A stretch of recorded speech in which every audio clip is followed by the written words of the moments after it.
Assalamualaikum warahmatullahi wabarakatuh. Jumpa kembali dengan saya, mahasiswa semester 5 ya, dalam pertemuan ketiga ini dalam mata kuliah Manajemen Sumber Daya Manusia. Sumber daya manusia tidak jauh berbeda dengan konvensional, yaitu manajemen sumber daya manusia yang di dalam syariah itu adalah manajemen sumber daya insani. Apa yang menjadi makna dari manajemen sumber daya insani ini akan saya bahas dalam berikut ini. Manajemen menjadi suatu hal yang cukup penting dalam menjalankan suatu organisasi bisnis dewasa ini. Dalam dunia industri, ketika melakukan kegiatan produksi, pemasaran, dan menjaga berkelangsungan hubungan antara karyawan dan perusahaan, manajemen sangat diperlukan. Penerapan manajemen pada perusahaan sangat atau dapat meningkatkan efektivitas dan efisiensi sumber daya perusahaan sehingga mencapai hasil yang lebih baik. Perkembangan manajemen muncul di awal terbentuknya negara industri pada pertengahan kedua abad ke-19. Menurut pandangan kaum intelektual, manajemen lahir sebagai tuntutan perlunya pengaturan hubungan antara individu dalam suatu masyarakat. Dan dalam dunia industri, pelaku ekonomi merasa perlu adanya pemikiran manajemen guna menjalankan bisnisnya. Pemikiran manajemen digunakan untuk mengatur kegiatan produksi, kegiatan pemasaran barang, dan menjaga hubungan baik antara produsen dan karyawan. Dengan manajemen memungkinkan untuk melakukan inovasi, mengembangkan fasilitas dan teknik kegiatan produksi dalam dunia industri.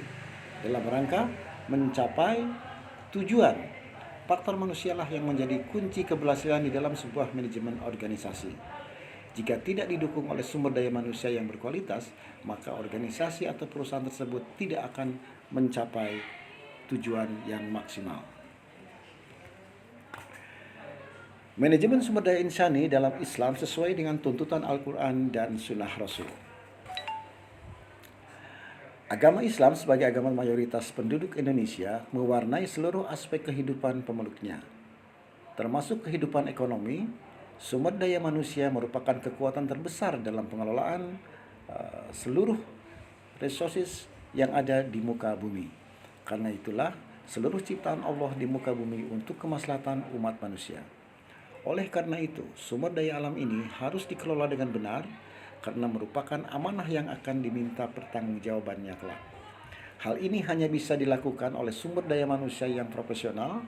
Hal inilah kemudian melahirkan ilmu manajemen sumber daya manusia. Potensi sumber daya manusia sangat penting dalam mengelola suatu organisasi. Bagaimanapun bagusnya sebuah sistem, tidak akan berarti apa-apa jika tidak dijalankan oleh sumber daya manusia. Kajian tentang sumber daya insani akan dimulai dari manusia yang sengaja diciptakan Allah Subhanahu wa Ta'ala. Dengan sebaik-baiknya bentuk, manusia dibekali potensi, akal, nafsu, jiwa, dan jasmani. Dengan potensi ini, manusia diberikan kebebasan untuk menemukan jalan yang dipilihnya. Namun apapun pilihannya, manusia harus mempertanggungjawabkan. Ada dua tugas yang diamanahkan kepada Allah oleh Allah kepada manusia, yaitu menjadi Abdullah dan khilafah yang bertugas memakmurkan bumi dan mengelola alam semesta. Dalam rangka pengelolaan alam ini, manusia sebagai subjek dalam kehidupan menjadi sumber daya penggerak suatu proses produksi harus mempunyai karakteristik atau sifat-sifat mulia sebagaimana yang dicontohkan oleh Rasulullah SAW sebagai teladan bagi pembentukan karakter yang baik bagi sumber daya insani. Adapun karakteristik atau sifat-sifat mulia itu adalah sidik berarti benar dan jujur, amanah jujur terpercaya bertanggung jawab, fatonah cerdas, dan tablik transparan. Karakteristik ini akan melahirkan sumber daya insani yang kafah profesional, amanah terpercaya, dan himatul amal motivasi kerja. Pada bagian ini merupakan proses manajemen sumber daya insani, yaitu menempatkan pegawai di posisi yang tepat, yaitu the right man on the right place, kemudian memberikan deskripsi pekerjaan yang jelas, menentukan capaian, menjaga komunikasi dan partisipasi, memberikan pengajaran dan pelatihan, dan terakhir menghargai prestasi kerja. Proses adalah metode atau cara sistematis dalam melakukan untuk menangani suatu kegiatan dan untuk mempertahankan dan mengembangkan sumber daya manusia yang potensial. Perusahaan harus melakukan serangkaian proses manajemen sumber daya manusia yang dimulai dari tahap perencanaan SDM, rekrutmen, seleksi, perjanjian kerja, orientasi dan penempatan, pelatihan, juga pengembangan karyawan, penilaian kinerja, imbal jasa sampai dengan pemutusan hubungan kerja. Bagaimanakah perencanaan sumber daya insani itu? Perencanaan merupakan awal yang sangat menentukan keberhasilan organisasi. Perencanaan yang baik, yang kurang baik sama saja dengan kegagalan organisasi. Perencanaan sumber daya manusia merupakan proses di mana manajer memastikan bahwa mereka memiliki jumlah dan jenis orang yang tepat di tempat serta waktu yang juga tepat. Melalui perencanaan, organisasi bisa menghindari diri dari kekurangan dan kelebihan personel yang mendadak.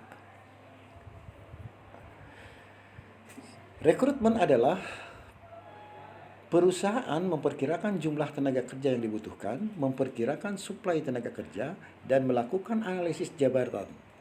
Maka proses manajemen sumber daya manusia selanjutnya adalah rekrutmen tenaga kerja, yaitu suatu proses untuk menentukan dan menarik calon tenaga kerja yang memiliki kualifikasi sesuai dengan lowongan kerja yang ada. Sementara seleksi adalah menentukan sejumlah kandidat. Langkah dalam proses ini yaitu menyaring para pelamar kerja untuk menentukan siapa yang paling memenuhi kualifikasi atas pekerjaan tersebut. Proses seleksi adalah usaha menjaring dari mereka yang dianggap nantinya bisa menyesuaikan diri dengan pekerjaan yang ditawarkan. Mereka dianggap dapat memperlihatkan untuk kerja yang diharapkan oleh para pimpinan organisasi. Perjanjian kerja yaitu proses seleksi tahap berikut, yaitu masuk dalam proses perikatan yang dilakukan melalui perjanjian antara karyawan dan perusahaan. Perjanjian kerja sebagai sarana awal hubungan kerja harus diwujudkan dengan sebaik-baiknya, dalam arti mencerminkan keadilan baik bagi perusahaan maupun bagi karyawan. Karena keduanya adalah terlibat dalam suatu hubungan kerja, oleh karena itu harus diatur dan perlu adanya suatu ikatan antara pekerja dan majikan. Baiklah saudara, untuk yang terakhir adalah orientasi dan penempatan. Orientasi unit kerja memperkenalkan karyawan dengan sasaran-sasaran dari unit kerja, menjelaskan bagaimana pekerjaannya berkontribusi pada pencapaian sasaran unit kerja. Kemudian yang membutuhkan dan kepada pimpinan langsung. Dengan demikian, calon karyawan itu akan dapat mengerjakan tugas-tugasnya pada jabatan yang bersangkutan. Demikianlah saudara untuk pertemuan ketiga kali ini. Mudah-mudahan saudara bisa memahami apa yang saya paparkan di sini. Dan untuk selanjutnya silahkan jawab pertanyaan-pertanyaan saya. Dan kita nanti bertemu dalam lain waktu dan lain kesempatan. Assalamualaikum warahmatullahi wabarakatuh.